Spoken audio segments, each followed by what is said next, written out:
आइए हम एक बहुत ही इंटरेस्टिंग क्वेश्चन सॉल्व करने जा रहे हैं। ठीक है, the velocity time graph for linear motion shown in figure. Linear motion का मतलब हमें पहले समझना ये होगा कि कोई भी बॉडी है वो स्ट्रेट लाइन मोशन कर रही है। ठीक है, वो ऐसे नहीं मोशन कर रही है। ठीक है, अगर ऐसे मोशन करेगी तो ग्राफ उसका डिफरेंट बनेगा, तो ये वाला नहीं, ये वाला मोशन है। ठीक है, तो इस तरह की कोई बॉडी है जो कभी यहाँ पे थी, कुछ टाइम के बाद फिर यहाँ चली गई, फिर कुछ टाइम के बाद वो बॉडी यहाँ चली गई, कुछ टाइम के बाद यहाँ, फिर ऐसे करके वो मोशन करते चले जा रही है।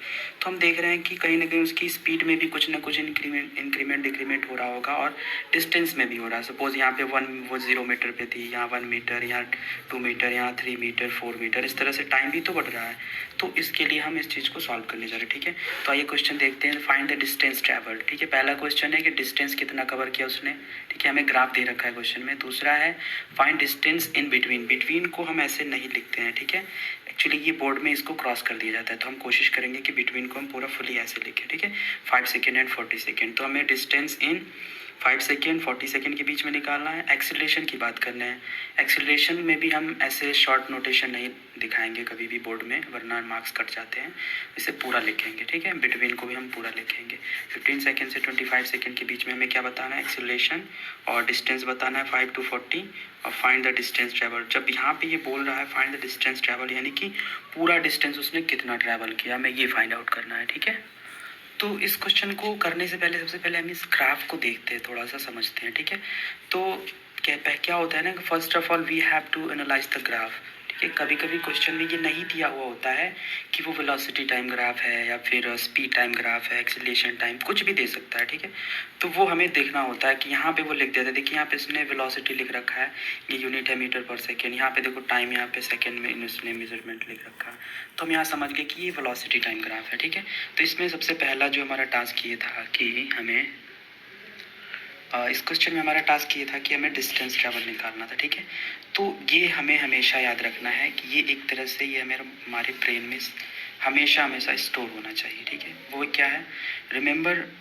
इन वेलोसिटी टाइम ग्राफ, मतलब वेलोसिटी और टाइम का ग्राफ जितना भी होगा दुनिया में, कहीं भी हो, इन फिजिक्स, केमिस्ट्री, मैथमेटिक्स, कहीं भी हम सॉल्व करें, ठीक है, उसमें एरिया अंडर द कर्व जो भी आएगा हमारा, उसको हम डिस्टेंस ट्रैवल कहते हैं। मतलब ये कि जैसे कि हमारा ग्राफ बना हुआ है, देखिए ध्यान से, एरिया अंडर द कर्व का मतलब देखिए ये जो एक्सिस जा रही है इसे हम एक्स एक्सिस कहते हैं। ठीक है, ये जो होता है ये वाई होता है। तो एरिया अंडर द कर्व, आप ध्यान से देखो यहाँ पे ये लाइन ऐसे जा रही है, ये इसे फिर क्रॉस करके आए, तो देखिए ये जो एरिया अंडर हो गया, मतलब इस कर्व के अंदर का एरिया ये हो गया। ठीक है, अब यहाँ से देखिए, यहाँ से ये ऐसे जा रहा है, फिर ऐसे जा रहा है, तो ये हम यहाँ पे ये वाली लाइन डॉट डॉट करके आगे तक बढ़ा लेते हैं, क्योंकि इसके आगे बॉडी नहीं जा रही, वो आके 40 सेकेंड में पॉज हो जा रही है। ठीक है, तो ये देखिए ये जो हमारा एरिया है, इस एरिया को और इस एरिया को निकाल के अगर हम ऐड कर देते हैं तो हमारा क्या निकल आता है, डिस्टेंस ट्रैवल। इस वाले एरिया को हमने मान लिया कि ये A1 है हमारा। ठीक है, इसको हम मान लेते हैं A2। ठीक है, और यहाँ पे देखिए एक ट्रायंगल बन रहा है, इसको हम A3 मान लेते हैं।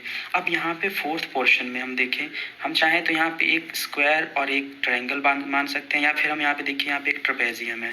तो अगर आपको ट्रेपेजियम का फॉर्मूला ज़्यादातर लोग भूल जाते हैं, तो आप क्या करो, इसे 2 पार्ट में डिवाइड कर दो। 2 पार्ट में डिवाइड करके एक हमारा रेक्टेंगल बना लो, एक ट्रायंगल बना लो।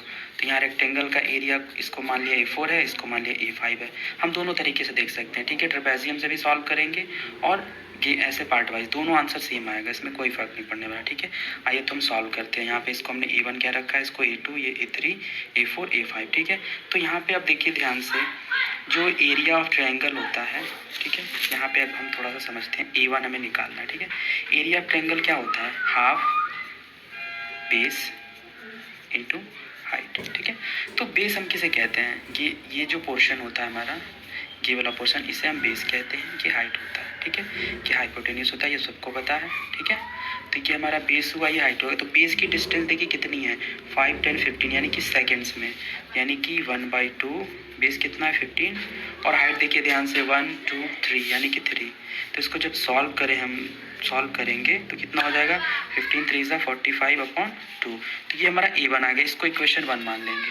ठीक है, ये समझ में आ रहा है। इसी तरह सिमिलरली हम A2, A3, A4, A5 निकाल के और सबको ऐड कर लेंगे।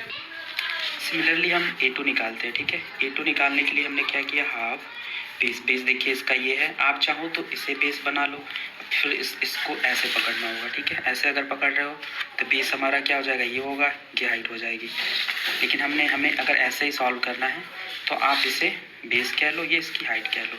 तो बेस कितना है A2 का, देखिए यहाँ से अब यहाँ से काउंट करेंगे, यहाँ से फिर ये इस ट्रायंगल के लिए यहाँ से 0 पॉइंट स्टार्ट होता है, यानी कि 5 एंड प्लस 5 10 हो जाएगा।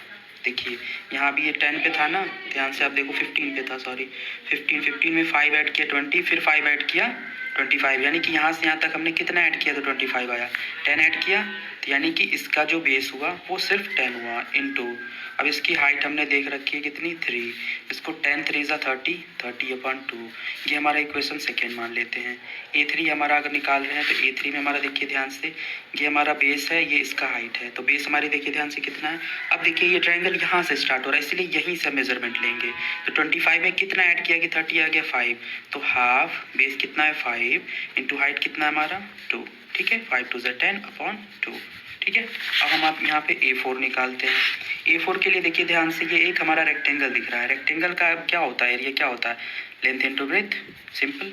तो लेंथ इसकी कितनी है, आप इसे लेंथ क्या है तो देखो ध्यान से, रेक्टेंगल हमारा यहाँ से स्टार्ट हो रहा है, इसलिए मेजरमेंट यहाँ से नहीं लेंगे, सिर्फ यहाँ से लेंगे। तो ये देखो 30 यहाँ पे थोड़ी देर के लिए मान लेते हैं 0, ठीक है। तो 30 में कितना ऐड किया कि 40 आ गया, 30 में उसने 10 ऐड किया, ठीक है। तो ये इसकी लेंथ हो गई, इसकी ब्रेथ कितनी है 2। अब यहाँ पे माइनस को आप ना देखो, क्योंकि कभी भी डिस्टेंस नेगेटिव नहीं होती है, इसीलिए उसने माइनस दे तो रखा है पर हम माइनस साइन नहीं लेते हैं, ठीक है। तो इसको जब हम मल्टीप्लाई करेंगे तो 10 2 ज़ा 20 आ जाएगा, ठीक है। अब A5 निकालते हैं। A5 हमारा देखिए एक ट्राइंगल है, ट्राइंगल का देखिए बेस कितना है, बेस हमारा अभी हमने देखा था ये वाली लेंथ इक्वल है, ठीक है। ये दोनों लाइनें पैरेलल हैं, ये भी पैरेलल है, तो ये वाली लेंथ ये लेंथ हमारी इक्वल हो जाएगी।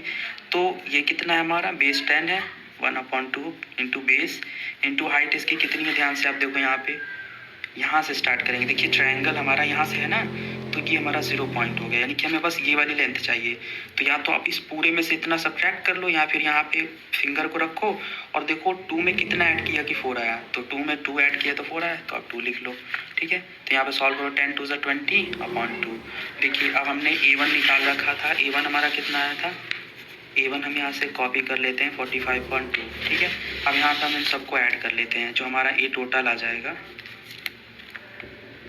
तो मैंने ये सारी वैल्यूज़ लिख रखी हैं, ठीक है। अब इसे सॉल्व करेंगे, LCM ले लेंगे 2, ठीक है। ये हो जाएगा 45, ये 30 प्लस 10, ये प्लस देखिए यहाँ पे ये 1 है, ठीक है। तो जब यहाँ पे हम LCM लेंगे तो यहाँ 2 20 से मल्टीप्लाई करता है। अगर ये चीज़ समझ में नहीं आई तो आप मुझे बता दो, फिर उसको मैं अलग से एक्सप्लेन कर दूँगा। अब इन सबको हमें ऐड करना है, ठीक है। जब हमने इसे सॉल्व किया तो ये हमारा आ गया कितना, 145/2। आप चाहो तो इसे अलग से डिवाइड कर सकते हो, 2 7 ज़ा 14, 2 2 ज़ा 4 एंड 2 5 ज़ा 10। ये हमारी डिस्टेंस आ जाएगी। एरिया हमारा इतना आ गया ना, यही आ जाए, इसको हम मीटर लिख देंगे।